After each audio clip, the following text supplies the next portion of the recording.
আয়ুষ্মান ভারতের এই প্রিফিল্ড ফর্মটি যদি আশাকর্মীরা আপনার বাড়িতে দিয়ে যায় তাহলে ফর্মটি কিভাবে ফিল আপ করবেন আজকের ভিডিওতে সম্পূর্ণ নির্ভুলভাবে দেখাবো আপনাদের কিভাবে বাড়িতে বসেই আপনারা নিজেরাই ফর্মটি ফিল আপ করে নিতে পারবেন। ফর্মটি ফিল আপ করার জন্য প্রথমেই আপনারা ফর্মের উপরে দেখতে পাচ্ছেন ডেট আছে, এটা যে দিনে জমা দেবেন সেই দিনের ডেটটা এখানে বসিয়ে দেবেন। তারপরে আপনার আধার কার্ড নাম্বার এবং আবেদনকারীর নাম, রেশন কার্ড নাম্বার এগুলো আগে থেকে লেখা থাকবে। এরপর আপনার রেশন কার্ডের বিভাগ কী সেটি যদি এখানে টিক করা থাকে তাহলে কোনো অসুবিধা নেই, যদি না করা থাকে তো আপনার যে ক্যাটাগরি রেশন কার্ড সেই ক্যাটাগরিতে টিক করে দেবেন। তারপরে আপনার আধার কার্ডের সাথে যুক্ত মোবাইল নাম্বারটা আপনি এখানে লিখবেন। এরপর আপনার ঠিকানাটা যদি আগে থেকে লেখা থাকে তাহলে ঠিক আছে, যদি না লেখা থাকে তাহলে এখানে লিখে দেবেন গ্রাম, জেলা, ব্লক, পঞ্চায়েত। এখানে কিন্তু দেখবেন সব কিছুই লেখা থাকবে, যদি না লেখা থাকে এগুলো লিখে দেবেন। এরপরে এখানে আপনার পরিবারের প্রধানের নাম লেখা থাকবে, তো আপনার পরিবারে কজন সদস্য আছে আপনি সেটা এখানে লিখবেন। তারপরে আবেদনকারীর যে প্যান কার্ড নাম্বারটা আছে সেই প্যান কার্ড নাম্বারটা আপনারা এখানে লিখবেন। এরপর বক্সে বলা হচ্ছে নির্বাচনী তথ্য, অর্থাৎ 18 বছরের উপরে হয় যদি বয়স তাহলে এই বক্সে ফিল করতে হবে আপনাদের। তো এখানে বলা হচ্ছে epic number, AC number, part number, ক্রমিক নাম্বার এগুলি আপনারা পেয়ে যাবেন ভোটার লিস্ট থেকে। তাছাড়া আপনারা ভোট দেওয়ার আগে বিএলওরা একটি ছোট কাগজ দিয়ে গিয়েছিল, সেই কাগজটিতে দেখবেন সব লেখা আছে, সেখান থেকে এগুলি পেয়ে যাবেন। সেখান থেকে দেখে আপনি এগুলো লিখে দেবেন। তারপরে আপনার স্বাস্থ্যসাথী কার্ডের 17 সংখ্যার যে ইউআরএন নাম্বারটা আছে সেটা এখানে বসিয়ে দেবেন এই ফাঁকা বক্সে। তারপর আপনাকে এখানটায় আর কিছু ফিল আপ করতে হবে না।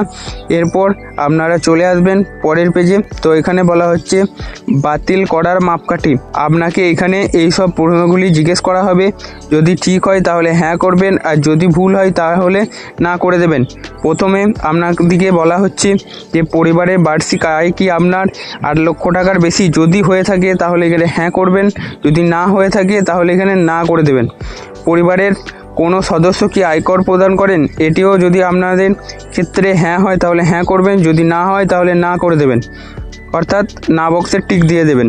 এরপর বলা হচ্ছে এসআইআর 2026 লিস্টে কি আপনার নাম এসেছে, যদি নাম এসে থাকে তাহলে হ্যাঁ করবেন, না হলে না করে দেবেন। আপনি যদি ট্রাইব্যুনালে আবেদন করে থাকেন তাহলে হ্যাঁ করবেন, আর যদি না হয় তাহলে না করবেন।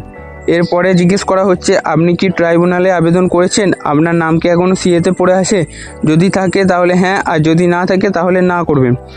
এরপরে বলা হচ্ছে আপনি অন্নপূর্ণা যোজনা তালিকা থেকে আপনার নাম বাদ গেছে, তো এখানে আপনি না করবেন, কারণ আপনি ফর্ম ফিল আপ করছেন, আপনার টাকা আশা করি ঢুকবে, তাই এটা আপনাকে নাই করে দিতে হবে। তাই আপনি এখানে এটিকে না বক্সে টিক দেবেন। ব্যক্তি জীবিত নন বা স্থায়ীভাবে স্থানান্তরিত হয়েছেন, এখানে বলা হচ্ছে আপনার কি পরিবারের প্রধান মারা গেছেন না জীবিত আছেন, অর্থাৎ যদি মারা যান পরিবারের প্রধান তাহলে হ্যাঁ, আর যদি না মারা যান তাহলে না। এরপরে আপনার একটি টার্মস অ্যান্ড কন্ডিশন দেখতে পাবেন, তো এই টার্মস কন্ডিশনটা আপনারা ভালো করে পড়ে নেবেন। পড়ে নেওয়ার পর এখানে একটি উপরে বক্স আছে, এই বক্সটা ঠিক দেওয়ার আগে আপনি যে সব তথ্যগুলো দিলেন, তথ্যগুলো যদি মিথ্যা হয় তাহলে কিন্তু আপনার আয়ুষ্মান ভারতের থেকে নাম কাটা যাবে। আশা করি সব তথ্যগুলি সঠিক দিয়েছেন, তাহলে আপনি এই বক্সটায় টিক দেবেন। টিক দেওয়ার পর আপনি এইখানে এই নিচে আপনার সইটা করে দেবেন।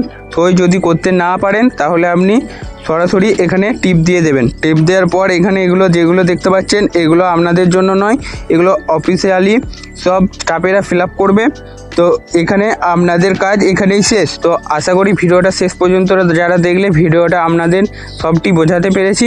ভিডিওটি যদি ভালো লেগে থাকে অবশ্যই লাইক করবেন, এবং চ্যানেলে নতুন হয়ে থাকলে চ্যানেলটিকে সাবস্ক্রাইব করে অবশ্যই পাশে থাকবেন।